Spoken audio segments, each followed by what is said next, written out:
दोस्तों, रावण के अनुसार तंत्र से, जड़ी बूटी से, पेड़ पौधों की कुछ क्रियाएं को करके आज भी कुछ भी किया जा सकता है। तकदीर बदल सकती है, भाग्य चमकाया जा सकता है। तो यह वीडियो को ध्यान से देखना। रावण संहिता की आज मैं आपको जानकारी बताने वाला हूँ। रावण न केवल एक महान विद्वान पंडित था, बल्कि वह ज्योतिष और भगवान शिव जी का परम भक्त भी था। रावण अपने 10 शीशों के कारण आज भी जाना जाता है दर्शकों, जिसके कारण और का नाम दशानन पड़ा है। देखिए, रावण ने ही शिव तांडव स्तोत्र और शिव संहिता की रचना की है। आज जो आप रावण के शिव तांडव स्तोत्र का योगदान करते हैं ना, भगवान शंकर को प्रसन्न करने के लिए, वह रावण के द्वारा ही रचित है। रावण संहिता में रावण के धनवान होने का राज सहित ऐसे कई तंत्र मंत्र के बारे में भी लिखा है, जिससे गुप्त और गढ़ा धन आपको बहुत आसानी से मिल सकता है। यह बात रावण संहिता में है, जिसमें रावण ने उसके धनवान होने का, राजधन प्राप्ति के अचूक व शक्तिशाली उपाय बताए हैं। देखिए, असुरों का सम्राट होने के बावजूद भी रावण एक महान ज्ञानी पंडित, शास्त्रों में पारंगत था। दुनिया के कोई भी ऐसा व्यक्ति नहीं जो कि रावण को ज्ञान में पछाड़ दे। माना जाता है कि सौर मंडल के संपूर्ण ग्रह, जो जीतने भी सौर मंडल के संपूर्ण गया है, रावण के इशारों पर चलते थे। कोई भी ग्रह रावण के विरुद्ध कार्य नहीं कर सकता था। तो आप समझ सकते हैं कि रावण कितना बड़ा ज्ञानी था, कितना बड़ा शक्तिशाली था। यहाँ तक कि मेघनाद के जन्म के पूर्व, जब वह अपनी माता मंदोदरी के गर्भ में था, जब मेघनाद, तब रावण ने उसे अमर बनाने के लिए सभी नक्षत्रों को एक ही स्थिति में ला दिया था। तो इस दौरान सभी ग्रहों ने रावण के निर्देश अनुसार ही कार्य किया, लेकिन केवल शनि ने अपना स्थान परिवर्तन कर दिया, जिसके चलते मेघनाद को अमर बनाने का जो सपना था, रावण ने अमर बनाने का जो सपना रखा था, वो सपना पूरा नहीं हो सका। और इसी कारण मेघनाद यशस्वी पराक्रमी योद्धा होने के बावजूद भी अल्पायु का हो गया। भले ही महापंडित रावण को रामायण का नकारात्मक पात्र माना जाता हो, लेकिन माता सीता का हरण रावण ने अपनी जिंदगी की सबसे बड़ी भूल करने के कारण किया था। और यह भी जाना जाता है, यह भी कहा जाता है कि रावण जानता था कि प्रभु राम, जो श्री रामचंद्रन जी हैं, वह भगवान विष्णु जी के अवतार हैं। यदि उनके हाथ की मृत्यु हो तो निश्चित ही उन्हें बैकुंठ की प्राप्ति होगी। ऐसे में उसने अपने पूरे परिवार के उद्धार के लिए जानबूझकर श्री राम जी से, प्रभु राम से शत्रुता मोल रखी। तो चलिए इस वीडियो में जानते हैं रावण द्वारा रचित कुछ ऐसी जड़ी बूटी के बारे में, क्योंकि रावण ने रावण संहिता में बहुत सारी ऐसी जड़ी बूटी के बारे में बताया है। कुछ तांत्रिक वस्तु के बारे में बताया है, जिसे धारण करने के बाद व्यक्ति की अध्यात्म उन्नति होती है, व्यक्ति धनवान बनते हैं, गुणवान बनते हैं। आप अपने इशारे पर सबको न जा सकते हैं, आप जो भी बोलेंगे वही होगा। अर्थात रावण ने जो रावण संहिता में, रावण संहिता जो बुक लिखी, उसमें बहुत सारी तांत्रिक वस्तु के बारे में बताया है, जिसे व्यक्ति धारण करने के बाद दूसरे के मन मस्तिष्क को कंट्रोल कर सकता है। ये बहुत सारी आप जो है क्रियाएं को कर सकते हैं, अर्थात आप दूसरे को वशीभूत कर सकते हैं, साथ ही साथ धनवान बन सकते हैं। दोस्तों, ये माला को, यह जो है, इसे धारण करने के बाद व्यक्ति के जीवन में ऐसे धन संपदा आनी शुरू हो जाती है जिसकी आप कल्पना भी नहीं कर सकते। सर्वप्रथम तो इस वीडियो में मैं आप लोगों को कुछ साधारण उपाय बताऊंगा, फिर मैं आप लोगों को पहनी जाने वाली के बारे में बताऊंगा। तो देखिए, अगर आप हर काम में लाभ पाना चाहते हैं तो रावण संहिता के अनुसार किसी भी काम में सफलता न मिले तो दूर्वा घास का आप जो है उपाय कर सकते हैं। सफ़ेद दुर्गा को लेना है और उसमें कपिला गय हाय, यानी कि सफ़ेद गाय के दूध के साथ आप उसे पीस लेना है। इसके बाद इसका तिलक आपको लगाना है। कहीं भी आपको जाना है, देखना आपको उस कार्य में सफलता बिल्कुल ही मिलती है। यह वशीकरण का काम करता है, जबरदस्त पावरफुल वशीकरण का काम करता है। और भी बहुत अच्छी अच्छी गुप्त जानकारी बताने से पहले रावण संहिता की और भी जो कीमती जानकारी है, वह सब मैं आपको फ्री में बता रहा हूँ। यह जानकारी आपको किसी किताब में नहीं मिलेंगे। तो यह सारी जानकारी बताने से पहले मैं सभी दर्शकों से गुजारिश करना चाहूँगा, कमेंट बॉक्स में अभी तक जय श्री राम नहीं लिखा है तो जय श्री राम ज़रूर लिखना। रावण संहिता के अनुसार अगर जातकों को व्यापार में नुकसान ही नुकसान हो रहा है, या फिर जातक को धन या धान की कमी हो, तो कुबेर मंत्र का जाप जरूर करना चाहिए। इसके लिए जातक को सच्चे मन और पूरी श्रद्धा के साथ में कुबेर मंत्र बता रहा हूँ। यह मंत्र आपको कम से कम 108 बार जाप जरूर करना चाहिए। नित्य ओम यक्ष आए, कुबेर आए, वैष्णव आए, धन धान्य आधिपत्य, धन धान्य समृद्धि में देहि स्वाहा। मैं इस वीडियो में जो स्क्रीन चल रही है उस पर भी लिखवा दूंगा। एक बार फिर से सुन लीजिए। ओमयार्क शायर ओबेरॉय वैष्णव धन धान्य आधिपत्य धन धान्य समृद्धि में देहि स्वाहा। अगर यह मंत्र होली है, दीपावली में या अन्य शुभ दिन पर जितना जाप करते हैं उतना ज्यादा इसका पॉजिटिव रिजल्ट मिलता है। आपके घर में 3 महीने के भीतर में इतना ज्यादा धन संपदा जाती है जिसकी आप कल्पना नहीं कर सकते। लेकिन रावण संहिता कहती है कि नित्य रूप से अगर इन्हें 3 माह तक 108 बार, कभी भी 3 माह तक 108 भाजपा जाए तो बिल्कुल ही ऐसे व्यक्ति के घर में कुबेर जी महाराज माता लक्ष्मी दौड़ चली आती है। लेकिन यह मंत्र जाप करते हैं तो आपको सामने में कौड़ी रख करके ही पूजा करनी चाहिए, जपना चाहिए। जब 3 माह पूरे हो जाएं तो उसे उठाकर यह जो कौड़ी है उसे जहां पर आप पैसा रखते हो वहां पर रख देना चाहिए। मान्यता है कि ऐसा करने से जीवन में कभी भी धन धान्य की कमी नहीं होती। ऐसा मैं नहीं बोल रहा हूं, बल्कि रावण संहिता में लिखा। चलिए अब इस वीडियो में जानते हैं रावत जी के अनुसार कौन सी जड़ी बूटी को धारण करने के बाद कौन सी ऐसी है जिसे धारण करने के बाद हम अपनी तकदीर को बदल सकते हैं, अपने बुरे समय को समाप्त कर सकते हैं, अपने भाग्य को चमका सकते हैं। पहला है काला धतूरा। ध्यान से सुनिएगा। रावण कहते हैं, रावण संहिता के अनुसार रावण बहुत बड़ा तांत्रिक था, इसलिए रावण कहते हैं कि जितनी भी समाज में व्यक्ति की अनहोनी होती है, दुर्घटना होती है, मान सम्मान की हानि होती है, जीवन में तरक्की नहीं मिलती, व्यक्ति बहुत ही परेशान हो जाता है। यह सब किसके कारण हो जाता है? शनि के कारण ऐसा माना जाता है, जो काला धतुरा है। इसकी जद में भैरव बाबा का वास होता है, महाकाल का वास माना जाता है और साथ ही साथ भगवान शनिदेव का वास माना जाता है।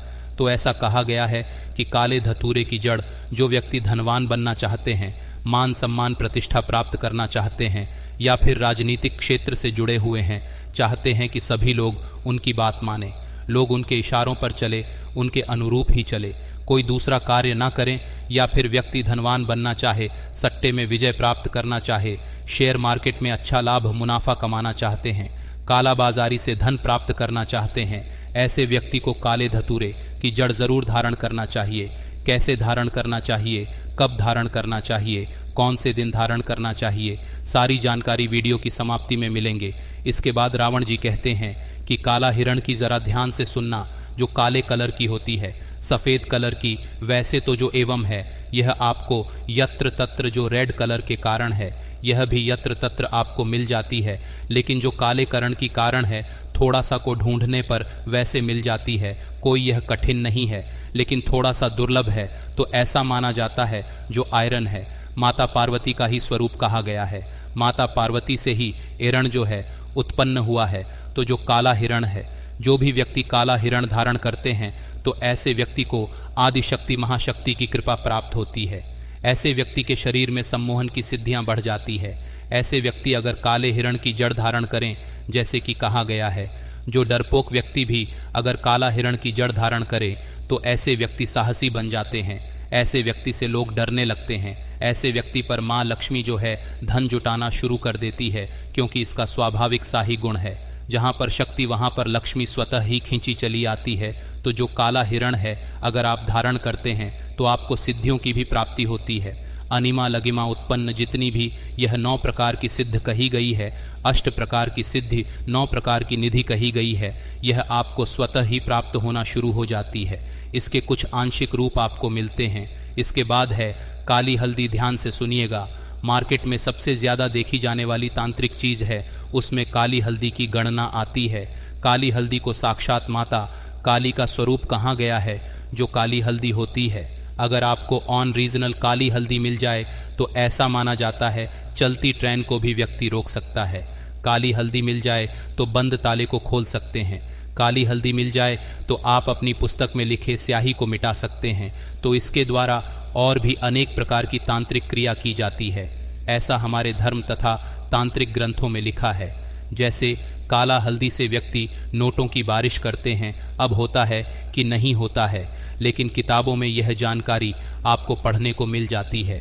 हम सभी दर्शकों को बताना चाहेंगे, रावण संहिता के अनुसार काली हल्दी अगर कोई भी व्यक्ति धारण करते हैं तो ऐसे व्यक्ति से काली शक्तियाँ हमेशा दूर भागती है। ऐसे व्यक्ति की साख छांट माता काली रक्षा करती है। पुत्र की भांति ऐसे व्यक्ति की माता काली साक्षात रक्षा करती है और ऐसे व्यक्ति की अध्यात्म उन्नति होती है। ऐसे व्यक्ति के जीवन में अगर किसी भी वस्तु का अभाव, बहुत सारी वस्तु स्वतः प्राप्त होना शुरू हो जाती है, तो आध्यात्मिक उन्नति करने के लिए या ग्रह नक्षत्र की बाधा से आप पीड़ित हैं। कोई भी ग्रह आपको बहुत परेशान करता है तो काली हल्दी की जड़ आप जो है ज़रूर धारण करें। इसके बाद है काला कपास। ध्यान से सुनिएगा, जो काला कपास है यह आपको बहुत आसानी से मिल जाते हैं। ढूंढने पर यह बहुत ही प्रबल कहे गए हैं। काला कपास ऐसा माना जाता है, काला कपास के पेड़ के नीचे से अगर आसमान को देखा जाए तो देवी देवता के विमान नजर आते हैं। यहाँ तक कि काला कपास के नीचे से देवी देवताओं को देखने पर देवी देवता भी जो अपने लोक में है वह भी दिखने लगते हैं। ऐसा हमारी कई तांत्रिक किताबों में लिखा है, लेकिन इससे रवि पुष्य नक्षत्र में देखना होता है। काला कपास धारण करने के बाद क्या बेनिफिट मिलता है कि इससे आप देवी लक्ष्मी सिद्ध होती हैं, देवी सरस्वती सिद्ध होती है और आदि शक्ति, जिन्हें हम माँ पार्वती बोलते हैं, यह तीनों महाशक्ति सिद्ध होती है। इनकी जद में तीनों का वास माना जाता है। यह बहुत ही प्रबल कहे गए हैं। यहाँ तक कि कला कपास से व्यक्ति के रस से अगर पारद का मारण किया जाए तो व्यक्ति सोना भी बना सकते हैं। तो चलिए जानते हैं कि इन जड़ों को किस प्रकार धारण करना होता है। ऐसे धारण करना होता है। इनको धारण करने के दिन क्या होते हैं? तो शुभ मुहूर्त के एक दिन पहले यह जो हमने अभी जितनी भी बताई है, यह सब पेड़ पौधों को आपको निमंत्रण देकर के आना होता है। एक दिन पहले से शुभ मुहूर्त है, जैसे कि दीपावली है, होली है, या फिर किसी भी शुभ दिन को ले लीजिए। कोई त्योहार आ रहा है, शुभ मुहूर्त है, जैसे कि दीपावली है, होली है, या फिर किसी भी शुभ दिन को ले लीजिए। कोई त्योहार आ रहा है, शुभ मुहूर्त है, रवि पुष्य नक्षत्र है, गुरु पुष्य नक्षत्र है, या फिर सिद्धार्थ सिद्ध योग है, कोई भी शुभ मुहूर्त है, आप जो है देख सकते हैं कि एक दिन पहले आपको इसे निमंत्रण दे करके आना होता है। या फिर आप चाहते हैं रविवार के एक दिन पहले शनिवार के दिन निमंत्रण दे करके भी आ सकते हैं। जब आपको एजेंट हो दोस्तों, इसके बाद शुभ मुहूर्त में निमंत्रण देना आपको जाना होता है। इसके लिए आपको चावल रखना है, पीले चावल रखना है। आपको 5 धूप बत्ती के टुकड़े लेने हैं और एक आपको नारियल रख लेना है। इसके बाद आपको धूप बत्ती जलाना है वहाँ पर। इसके बाद नारियल वहाँ पर आपको भेंट कर देना है। जो भी पेड़ पौधे की जड़ लाना चाहते हैं, जैसे कि आप काले धतूरे की जड़ लाना चाहते हैं, तो वहाँ पर नारियल आपको भेद करना है। अच्छा, तो चढ़ा देना है पीले कलर के, जिसे हम चावल बोलते हैं, और आपको प्रार्थना करना है कि हे औषधि महाराज थे, वृक्षराज में आपकी का प्रयोग करने जा रहा है। इस कार्य के लिए कार्य में बोल देना, धन प्राप्ति शनिकी को दृष्टि है, उनसे बचाव करने के लिए, अपने आत्म कल्याण करने के लिए इस प्रकार से प्रार्थना करना है। जो भी लाना है उससे प्रार्थना करना है। इसके बाद आप उन्हें बोलना कि कल मैं प्रातःकाल सूर्योदय से पहले आपको ले जाने आऊँगा, कृपया आप मुझे अनुमति दें। इस प्रकार से प्रार्थना कर लेना है और आपको फिर सुबह प्रातःकाल जाना है स्नान करने के बाद, और इसे आपको खंड करके ले आना है। लेकिन ध्यान रहे, अब कुदाल डालें या फिर लोहे की कोई भी वस्तु है धातु बनी हुई, उससे आपको खनन नहीं करना है दोस्तों। इसके बाद इसे लाते हो तो इसे आपको सर्वप्रथम गंगा जल में धोने, दूध से स्नान करा देना है। कुमकुम रोली, अच्छा, जैसे देवी देवताओं की पूजा करते हैं उसी प्रकार से इनकी पूजा करने के बाद इसे चांदी के ताबीज़ में डाल करके पहनना है। मैं चांदी का ताबीज़ क्यों बोल रहा हूँ? क्योंकि चांदी का ताबीज़ जो होता है शीतल होता है, यह आपको नकारात्मक प्रभाव से बचाता है। तो आपको चांदी के ताबीज़ में इसे डालना है, और पहनने का जो दिन होता है बुधवार और शनिवार, ये 2 दिन हमारे धर्मशास्त्रों में कहे गए हैं। क्योंकि जो बोध है इसे तांत्रिक देव कहा गया है। शनि की जो प्रकृति में होते हैं, जड़ी बूटी धारण करने के लिए उग्रता मानी जाती है। तत्काल रिजल्ट देने वाले तो बुधवार और शनिवार के दिन आप इसे पहन सकते हैं। तकदीर बदल सकता है, आपका भाग्य चमका सकता है।